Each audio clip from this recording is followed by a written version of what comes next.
నమస్తే. మాజీ ముఖ్యమంత్రి కల్వకుంట్ల చంద్రశేఖరరావు అరెస్ట్ అయ్యే ఛాన్స్ ఉందా? ఎలాంటి పొలిటికల్ లిమిటేషన్స్ లేకపోతే విద్యుత్ కుంభకోణాలపై జరుగుతున్న విచారణ నిష్పక్షపాతంగా జరిగితే ఖచ్చితంగా అరెస్ట్ అవ్వడానికి అన్ని ఆధారాలు రెడీగా ఉన్నాయి. తాజాగా ఒక విషయం బయటపడ్డది.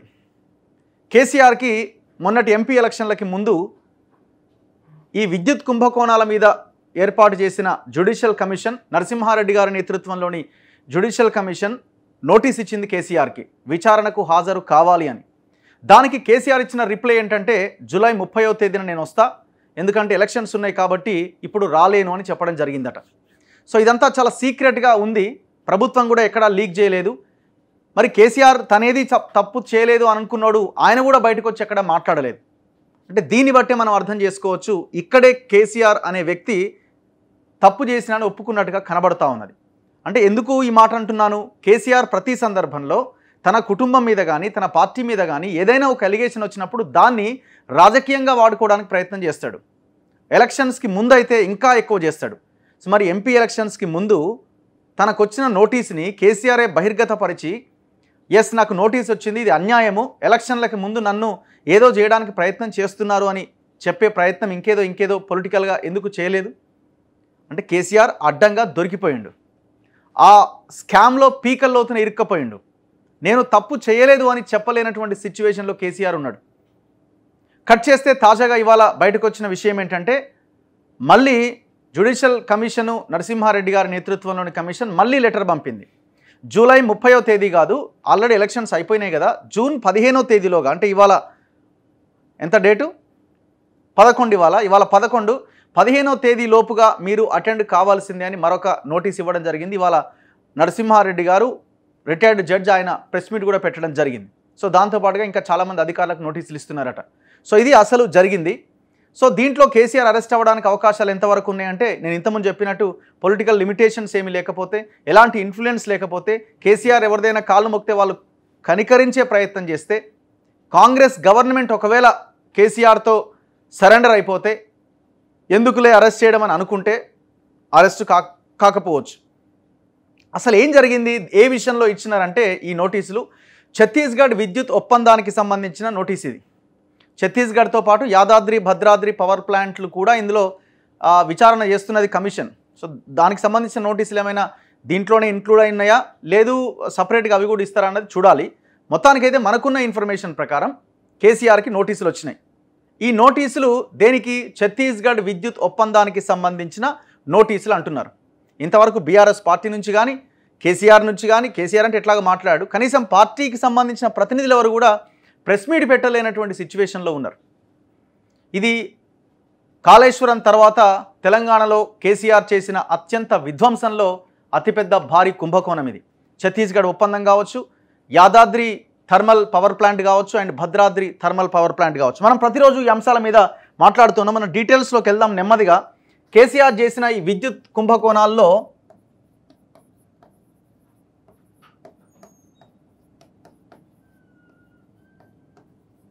చాలా ఉన్నాయి. ఇందులో సింగరేణి రిలేటెడ్ ఇష్యూస్ ఉన్నాయి, ఎందుకంటే గవర్నమెంట్ సింగరేణికి ఇవ్వాల్సిన డబ్బులు, సింగరేణిలో జరిగిన స్కామ్, ఇదంతా ఒక భాగము. స్టాక్ మార్కెట్లో మనం షేర్లు ఎట్లాగైతే కొంటామో పవర్ని కూడా ఆ రకంగా కొన్నారు, డిస్కమ్లను మొత్తం సర్వనాశనం చేసి, డిస్కమ్లని కొలాప్స్ చేసి, ఇది ఒక భాగము.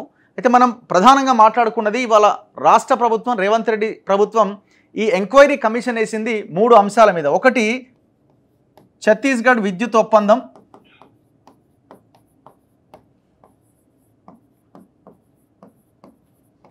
రెండోది భద్రాద్రి థర్మల్ పవర్ ప్లాంట్,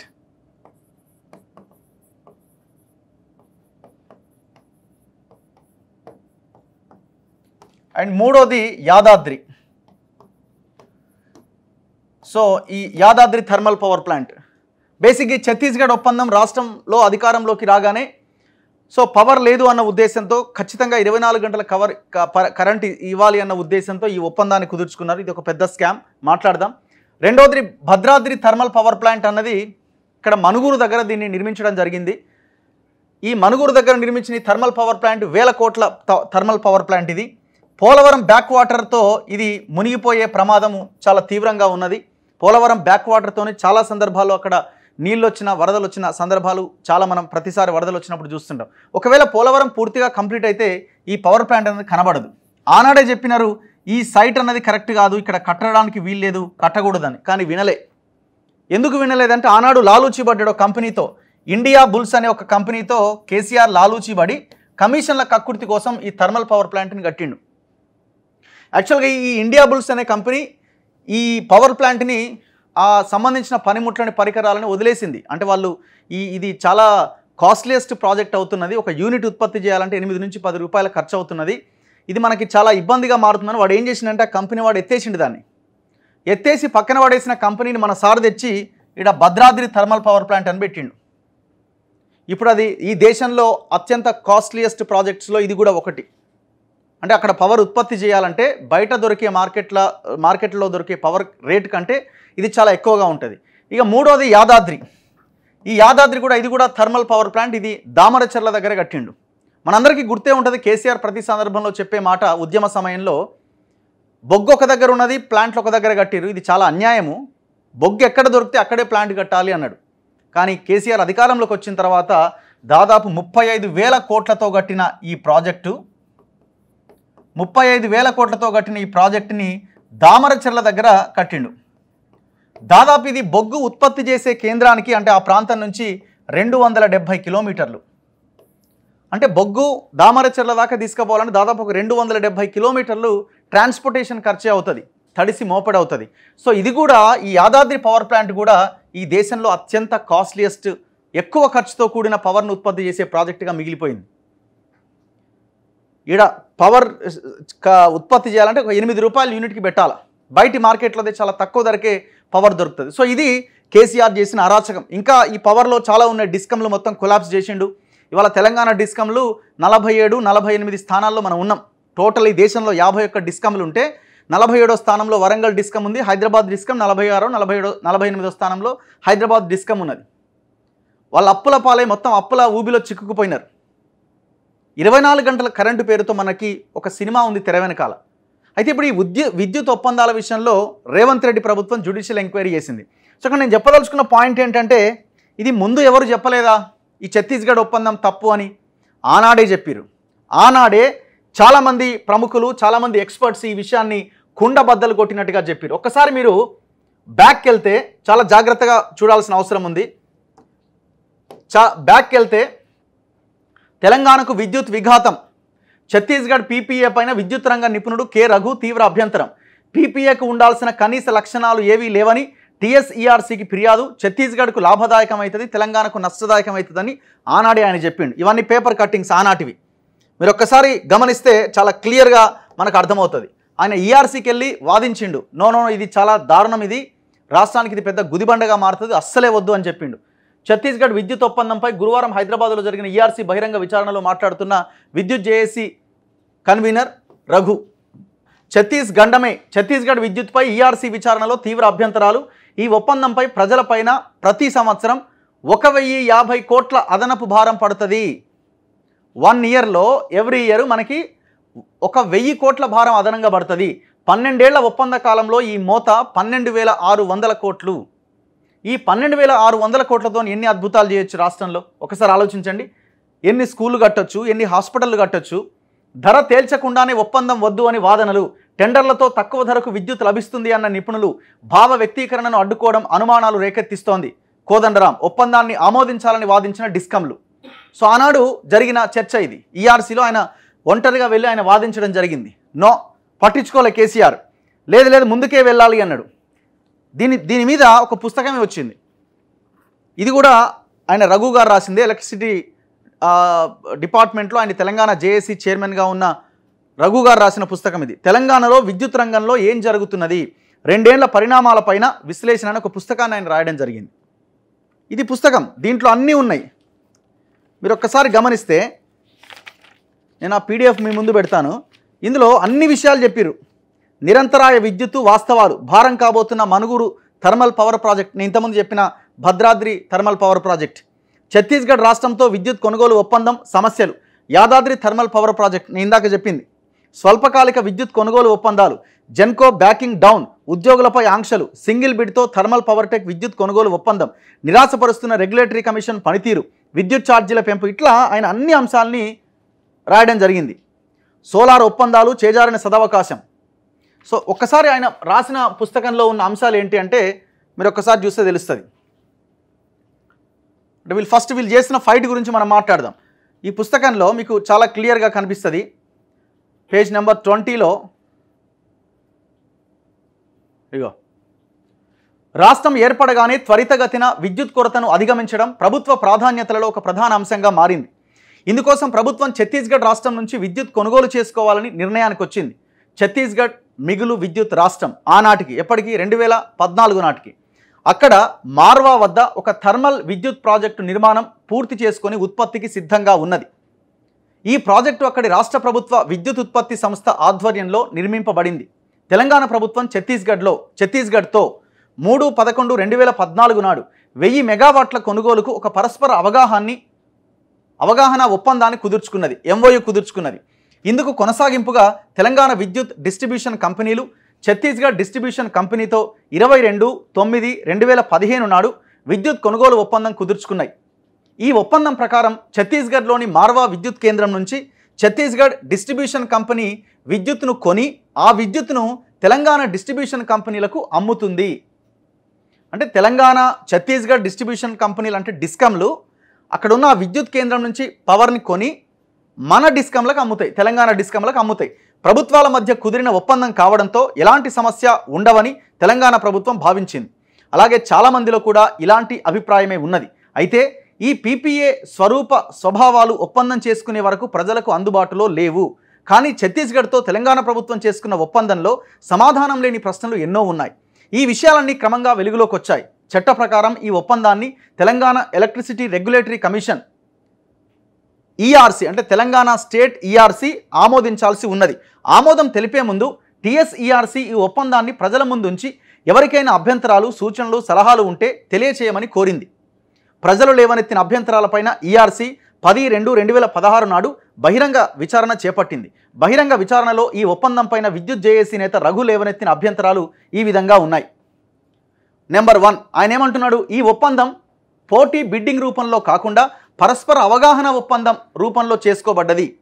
బిడ్లు పిలిస్తే అనేక ప్రభుత్వ, ప్రైవేట్ రంగ సంస్థలు బిడ్డింగ్లో పాల్గొనడానికి సిద్ధంగా ఉన్నాయి. దీంతో ఇంతకన్నా తక్కువ ధరకు విద్యుత్ కొనుగోలు చేసే అవకాశాన్ని తెలంగాణ కోల్పోయింది. అంటే కేవలం ఆ పవర్ అక్కడి నుంచే కొనుగోలు చేయడం ఎందుకు, దీన్ని ఒక బిడ్డింగ్ కనుక పెట్టుంటే వేరే కంపెనీలు కూడా వస్తే దాని ద్వారా మనం కొనుగోలు చేయడానికి, తక్కువ ధరకు ఇచ్చే వాటి నుంచి కొనుగోలు చేయడానికి అవకాశం ఉంటుందని.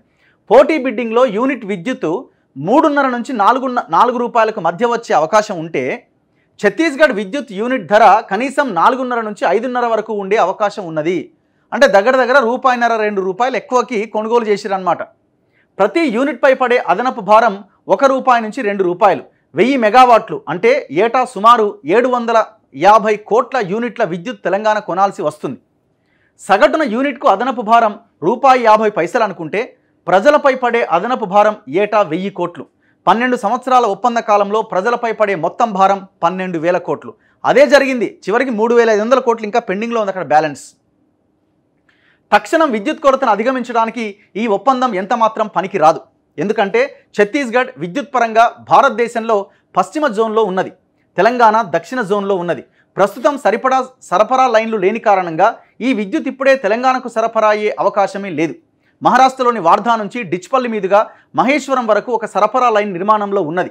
ఈ లైన్ పూర్తి స్థాయిలో నిర్మాణం కావాలంటే 2018 వరకు ఆగాలి. పాక్షికంగా 2017లో అందుబాటులోకి వచ్చే అవకాశం ఉన్నది. అంటే ఈ విద్యుత్ తెలంగాణకు రావాలంటే MOU చేసుకున్నప్పటి నుంచి కనీసం 2.5 ఏళ్లు వేచి చూడాలి. ఈ ఒప్పందానికి తెలంగాణ డిస్కమ్లు మరో కారణం చెప్తున్నాయి. వార్ధా మహేశ్వరం లైను నిర్మాణం పూర్తయ్యాక ఈ లైన్ను మనం వాడుకోవాలంటే ఈ ఒప్పందం తప్పనిసరి అని, ఒప్పందం ఉంటేనే మనకు లైన్ కేటాయింపబడుతుందని డిస్కమ్లు చెబుతున్నాయి.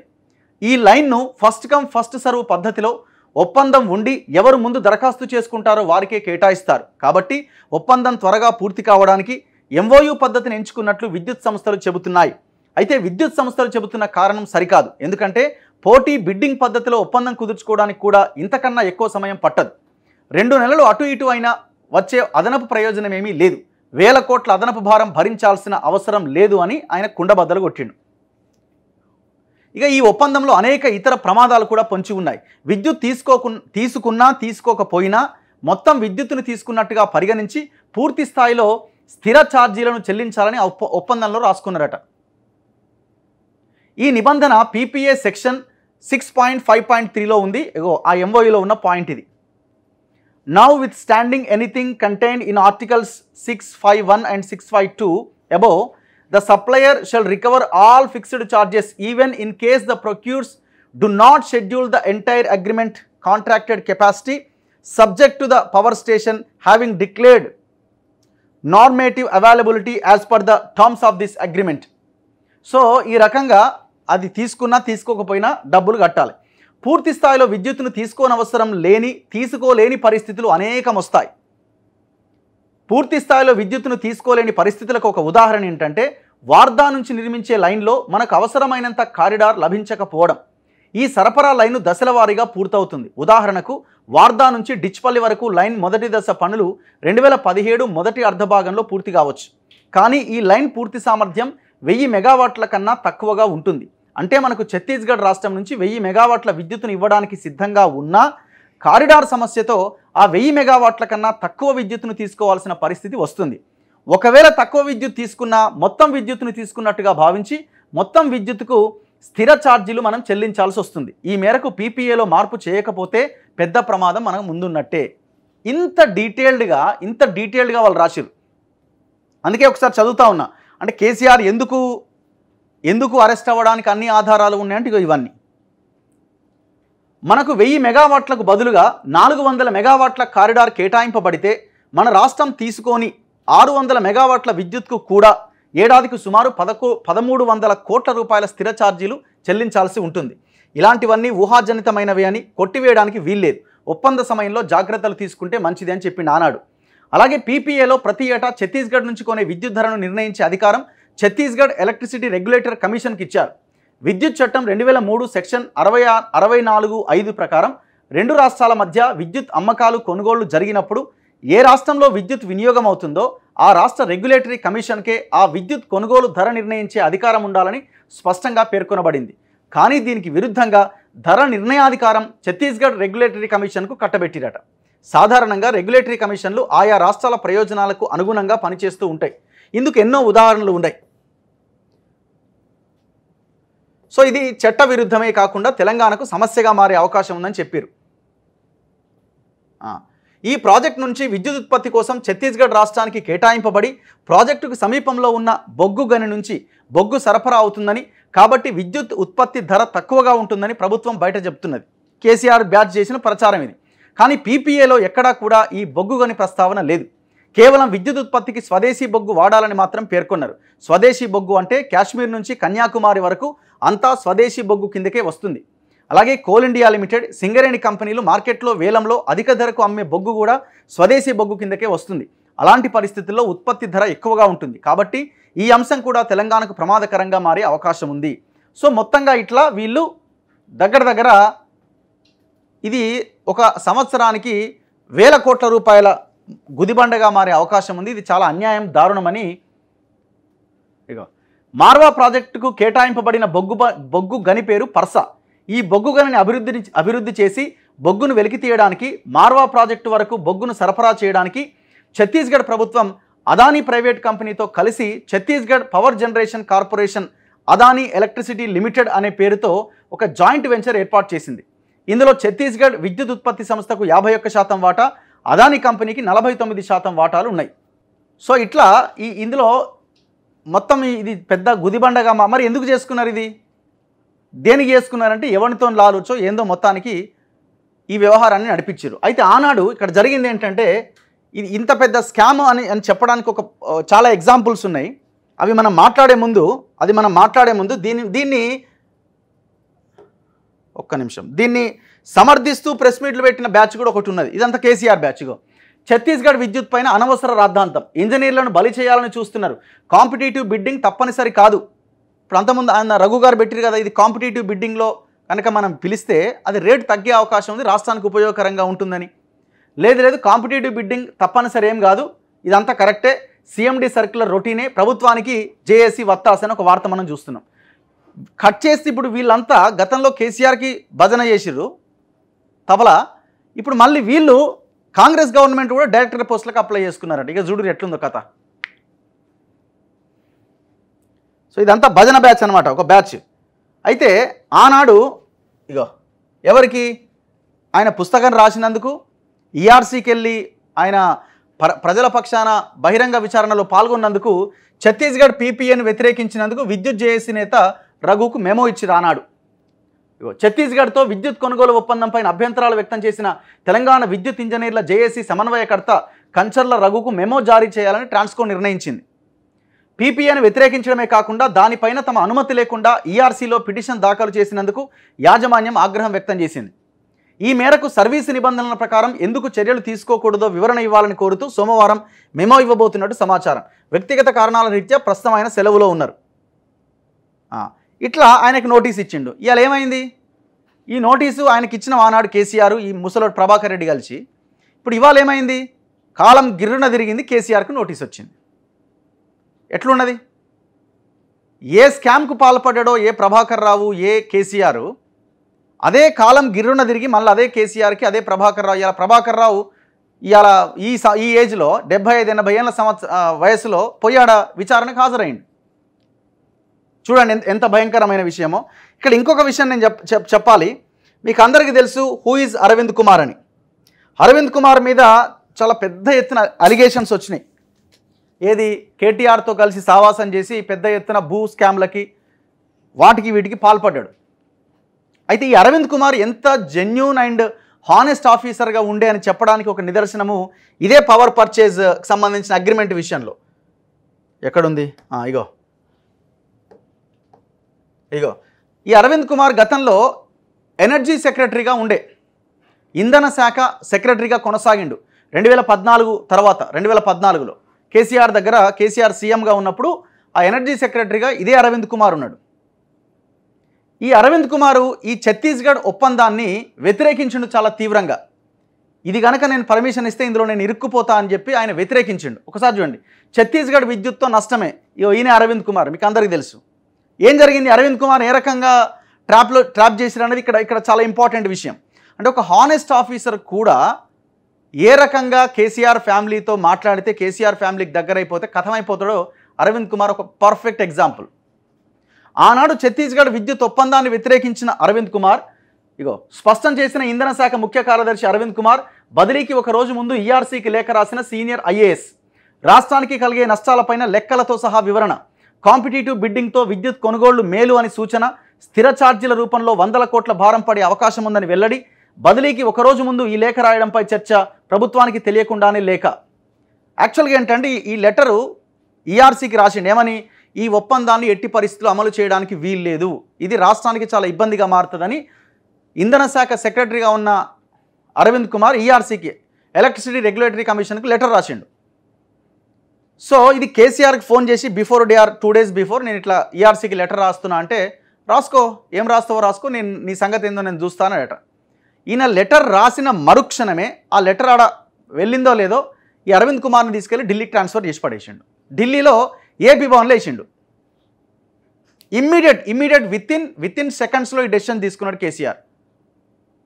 సో తర్వాత మళ్ళీ ఏం జరిగిందో, కేటీఆర్ ఢిల్లీకి పోవడం, అది ఇది చేయడం, మళ్ళీ వాళ్ళతో దగ్గర అవ్వడం, వీళ్ళతో సహవాసంలో మళ్ళీ అరవింద్ కుమార్ పెంట అయిపోయాడు. అంటే ఎలాంటి హానెస్ట్ ఆఫీసర్ కూడా ఏ రకంగా తయారైందో చూడండి. సో ఆనాడు ఇదే అంశం మీద ఫైట్ చేస్తున్న ఒక ఆఫీసర్ని కలిసి మీరు అసలు కాంప్రమైజ్ కావద్దు, ఈ ఛత్తీస్గఢ్ విద్యుత్ ఒప్పందంలో మీరు మీ ఫైట్ని కొనసాగించండి అని చెప్పిన అరవింద్ కుమార్ చివరికి 1-2 ఏళ్ళకి మళ్ళీ తెలంగాణకు పోస్టింగ్ వచ్చి కేటీఆర్ సహకారంతో కంపైండు. సో దీని వెనకాల ఉన్న చరిత్ర ఇది. సో ఇప్పుడు కేసీఆర్ అరెస్ట్ అవుతాడా లేదా అంటే, ఇప్పుడున్న పొలిటికల్ లిమిటేషన్స్ కావచ్చు, రకరకాల దీంతో అసలు ఆయన విచారణకు హాజరు కావడం అనేది ఒక పెద్ద శిక్ష కేసీఆర్కి. కానీ ఈ విషయంలో ఖచ్చితంగా విచారణ నిష్పక్షపాతంగా జరగాలి. దోషులు ఎంతటి వారైనా, అది కేసీఆర్ అయినా ఇంకెవడైనా లోపలికి వెళ్లాల్సిందే. ఎందుకంటే ఇవాళ పవర్ డిపార్ట్మెంట్ అన్నది, ఎలక్ట్రిసిటీ డిపార్ట్మెంట్ అన్నది మొత్తం కొలాప్స్ అయిపోయింది. దాదాపు 50-60 వేల కోట్ల నష్టాల్లోకి వెళ్ళిపోయినాయి. దీన్ని బయటపడేయడం అంటే అంత ఈజీ కాదు. ఇప్పుడు ఈ ప్రభాకర్ రావు ఇప్పుడు ఏం చెప్పిండు విచారణలో, నాకేం సంబంధం, గవర్నమెంట్ ఏం చెప్తా చేసిన, కేసీఆర్ కత్తిచ్చిండు పొడి చేసిన అంతే. నేను చంపిన అంటున్నారు కానీ కత్తిచ్చింది కేసీఆర్, నాకేం సంబంధం, కేసీఆర్కి సంబంధం, నా చేతికి ఇచ్చిన కత్తికి సంబంధం, నాకు సంబంధం లేదంటుండు. 75 ఏళ్ళు పైబడి రిటైర్ అయిపోయి ఏదో ప్రజల కోసం ఒక మంచి పని చేయాల్సిన ఈ దుర్మార్గుడు మొత్తం కేసీఆర్ ఏం చెప్తే అది అమలు చేసిండు. సో ఇట్లా వేల కోట్ల పైసలు కూడా మింగి ఫామ్ హౌజులు కట్టుకొని ఈయన కూడా కేసీఆర్ లెక్కనే ఎంజాయ్ చేస్తూ ఉన్నాడు. ఈయనకో ఫామ్ హౌస్ ఉంది హైదరాబాద్ చుట్టుపక్కల. సో ఇది కూడా ఒక చదరంగం లాంటిది. ఈ స్కామ్ కూడా ఎంతవరకు ఇప్పుడున్న గవర్నమెంట్ దీని మీద విచారణ చేస్తుందంటే క్వశ్చన్ మార్కే. కాకపోతే కమిషన్ వేయడం అన్నది పెద్ద విషయంగానే కనిపిస్తున్నది. కానీ ఈ విచారణ ముందుకు తీసుకెళ్తేనే ఖచ్చితంగా వీళ్ళు చిత్తశుద్ధితో పనిచేస్తున్నట్టు, ఈ అవినీతి మీద విచారణ చేస్తున్నట్టుగా మనం భావించాల్సి ఉంటుంది.